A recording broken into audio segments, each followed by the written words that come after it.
So you're a staff engineer in a regulated industry, right? Then you've definitely hit this wall. Let's talk about the core problem you're probably facing right now. The directive lands on your desk. Build agents.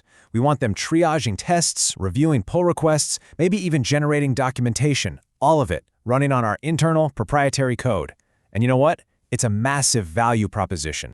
And then, bam, the brick wall. Legal and compliance walk in, and they make it crystal clear. You cannot send a single token, not one line of source code, not a log file, not a scrap of customer data to a third-party API. Every single call is a potential compliance bomb, whether it's HIPAA, GDPR, or SOC 2. And just like that, the project is dead on arrival. Or is it? The answer is you build it yourself, a completely sovereign system that runs 100% on your hardware, inside your network. We're talking zero external API calls, total data control, and a full audit trail. In this explainer, we're not just going to talk about the theory. This is the architectural blueprint. Okay, so before we jump into the build, we have to be crystal clear on what we're fighting against. Because the convenience of cloud APIs, well, it hides three really critical risks that are just non-starters in a production-grade regulated environment. First up, data residency violations. The second you send a token, it leaves your jurisdiction. For compliance, that's game over.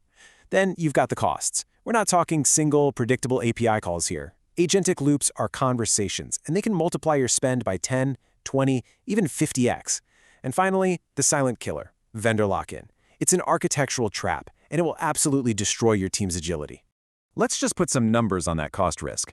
A simple workflow might seem cheap, but an agentic system, one that's actually doing real work, say 50,000 tasks a month, can easily rocket past $200,000 a year in API bills.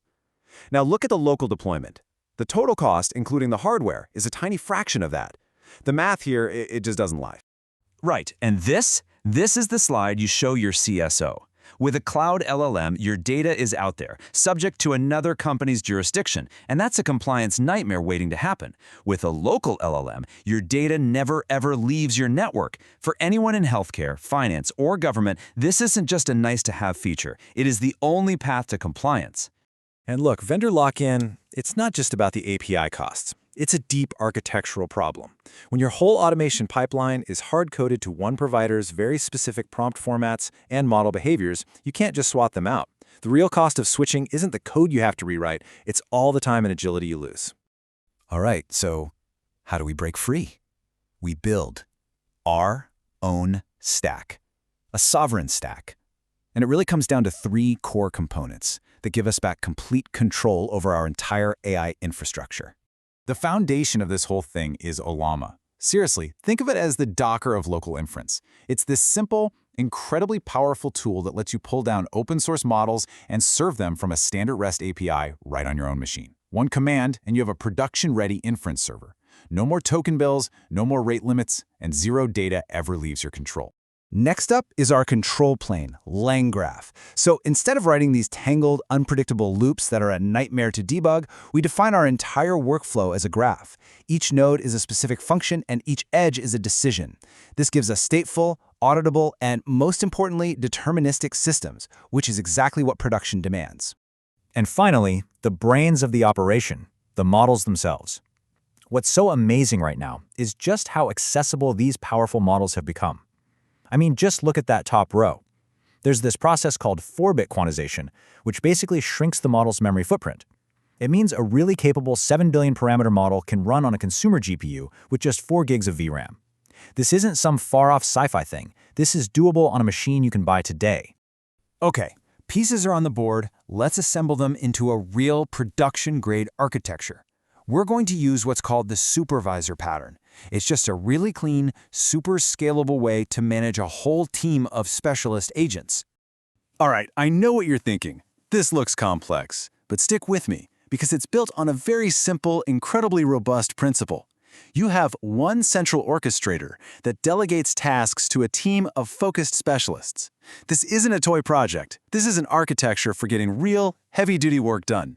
So let's just walk through that flow. A main task comes in, right? It hits the supervisor agent. Now, the supervisor doesn't do the work itself. Instead, it uses a small, super fast routing model to figure out which specialist is the best fit for the job.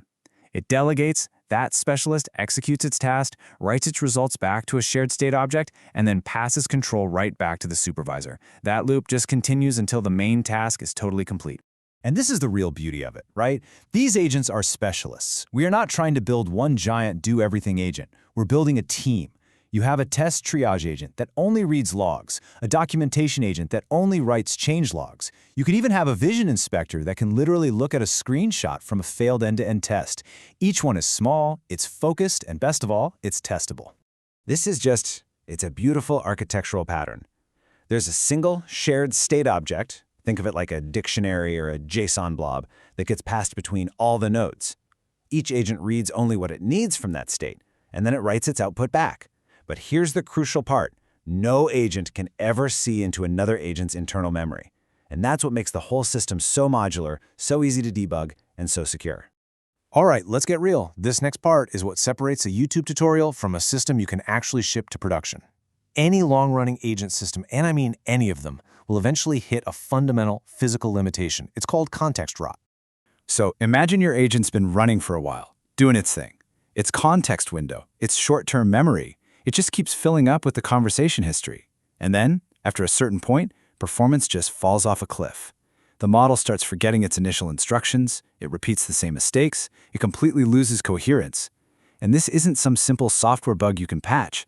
It's a physical constraint of memory bandwidth. You have to design for it from the start. So how do you fight it? You've got three main architectural plays here, and each one has its own trade-offs. The simplest is just a sliding window. You chop off the oldest messages and keep the most recent ones. A more robust solution is a dedicated summarization agent. It's just another node in your graph that periodically compresses the history. And for the really advanced cases, you can build an external memory, writing key facts to a vector database and then retrieving them with search. Okay, let's talk about the last and maybe the most critical piece of this whole puzzle, control. More specifically, human control. There's this tendency sometimes to see human oversight as a bottleneck or maybe a limitation of the AI. That is absolutely the wrong way to think about this. For any agent that is capable of deleting a file, merging a pull request, or deploying code to production, a human checkpoint is not a limitation. It is the only correct architecture, period. And this is where LangGraph just shines because it makes this an explicit architectural feature. You can literally configure any node in your entire graph to interrupt execution. The graph just pauses, it surfaces its current state to a human for review and approval, and only then, with that go-ahead, does it resume. And boom, that right there, that solves the exact safety and compliance problem we talked about at the very beginning. So, I've bundled up everything for you. The full LangGraph code definitions, that VRAM sizing table, and the complete supervisor architecture diagram from this build. It's all available through the link in the description. This is everything you need to start building your own sovereign agent systems today. If you're serious about architecting real production-grade agentic systems that are secure, compliant, and cost-effective, subscribe for more blueprints just like this one.